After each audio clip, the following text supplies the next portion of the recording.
So ayun na nga mga kababayan, Luzon, Visayas, and Republic of Mindanao, Province of China ni Digong. Ayun ang Davao City. Ngayon mga kababayan, good news po ito at bad news po ito sa mga DDS na kung saan bukod sa impeachment ni Sara Duterte na ongoing, no, kasi actually ano na po siya, final decision na po ng Congress na si Sara po ay impeached na. So inaantay na lang po ang desisyon ng Senado kung ano ang desisyon niya para kung ilang boboto ng mga senador, kasi kailangan kasi ng senador is 14 ka boto or pirma para ma-impeach si Sara sa 20 po o 23 ka senador. So ngayon mga kababayan, antayin natin yung result at bukod doon, no, sa resulta ng impeachment na ongoing impeachment ni Sara ay eto na, hinatulan ng guilty si dating Pangulong Digong, no, ng hinatulang guilty ng human rights or crimes, actually guilty for crimes and crimes for human or against humanity, no, crimes for against human, tawag dito, crimes against humanity, no, ng ICC.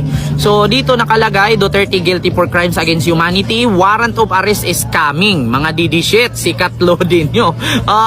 So ito mga kababayan, ipaparinig ko po sa inyo ang video na kung saan sinabi mismo ng International Tribunal na guilty si Digong sa extrajudicial killing sa mga pinapapatay niya na mga di umano addict, drug pusher at kung ano-ano pa mga drug syndicate.